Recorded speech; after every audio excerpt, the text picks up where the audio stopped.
How would you describe your mindset right about now? I'm keeping calm. I'm lucky to have family nearby and just keeping busy, getting ready to release an EP next week, and just writing and listening to music and reading and cooking, doing a lot of cooking suddenly. And yeah, just trying to stay positive but also safe, and checking in with all my friends and family and making sure everybody else is doing okay. Excellent. So unfortunately, this sort of canceled the South by Southwest plans I'm sure you had. So how does that affect the music that you're working on releasing right now? Yeah, it was too bad that we couldn't all get together for South by, but of course, better safe than sorry right now. I'm still moving forward with most of my plans in terms of releasing music. I have an EP coming out on April 3rd called No Fun. And I was going to do some touring. Obviously, that isn't going to happen right now, but whenever it's safe to do that, I'll start playing shows again, which I'm really looking forward to get to see people in real life again. Gosh, I've forgotten what that's like already. I know. I'm losing track of days. I'm like, is it Wednesday today? No, it's Thursday. Like, it's crazy how quickly they start bleeding one into the other when you're stuck inside. Absolutely. So last month you released the single Wildfire. How does it Yeah. represent the overall sound on No Fun? I'd say it's pretty true to the rest of the EP's sounds. Wildfire, I recorded in Los Angeles with some friends. My friend Adrian Simon produced it, and we had a bunch of great LA musicians, including our friend Drew Marshall on it, Andrew Marshall, who plays with Billie Eilish as her drummer. And I recorded it at this studio that used to be called TTG Studio, where a bunch of legends have recorded back in the 60s and 70s, like Jimi Hendrix and Neil Young and Linda Ronstadt and Glenn Campbell and the Velvet Underground and Nico did some songs there. So it has kind of a 70s vibe to it, as do the music videos that I've made so far, and my other songs on the EP as well. Nice. Well, speaking of music videos, the video for Wildfire was directed by yourself and your mother. What was that experience? It was.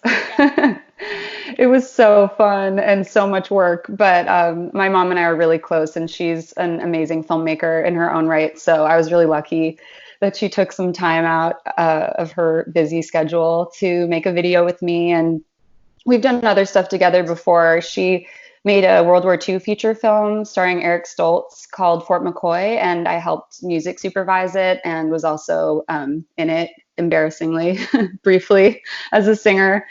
And yeah, it was really fun. It's 60s, 70s inspired, so we have a lot of really cool retro costumes that my friend Ozza Ziegler styled with us, and we shot it all around LA. And as you can see, if you watch the video, I have a Mannequin co-star, and it's a very twisted, weird video, which is actually very timely right now. Like watching it back, it's like I'm social distancing with a mannequin boyfriend. I'm playing a concert to an empty theater. The only person in the audience is the mannequin. And I lose my mind in quarantine with him. So it feels very apropos. I didn't know at the time that it would read that way when we made it. Did you come up with the treatment for the video as well? Yeah, I did. I was brainstorming ideas, and I was actually driving in LA with my mom, and the idea came to me because I was trying to think of a creative way to make a video, because it is a love song, but I'm so sick of seeing the same old videos of a traditional love story. So I was like, it's about a guy, but how could I make the music video so that it's not just about a love story? And I was like, what if he wasn't actually human and he was a mannequin? And then it just, yeah, one thing led to another, and it got crazier and crazier the more ideas we came up with. And then we just put all of them in the video. Speaking of crazy, I also heard that you almost drowned your co-star. Yeah, he was a lot to handle. Turns out mannequins are very heavy. And we shot one scene in a paddle boat that looks like a swan. in a lake in the valley in LA, and we didn't really foresee that he doesn't have real feet. So as I started pedaling, I realized that his feet were just kind of getting tucked under the pedals until he started slowly falling off. And it was just me and him on the boat. And so he started sinking, like his feet fell off of his body. He's not a real guy. So he came in pieces that we put together. And so his legs were detached, and it was a whole ordeal. We had a mostly female crew. Everyone was amazing, but we had like 2 different women come and like hoist him. I was holding him and sweating and freaking out. And luckily they saved him before he drowned, and pedaled half of his lower half to safety. And then we still shot. That's the one scene that he's just a torso and a head because we just could not deal. So yeah. Never a dull moment, it sounds like. Exactly.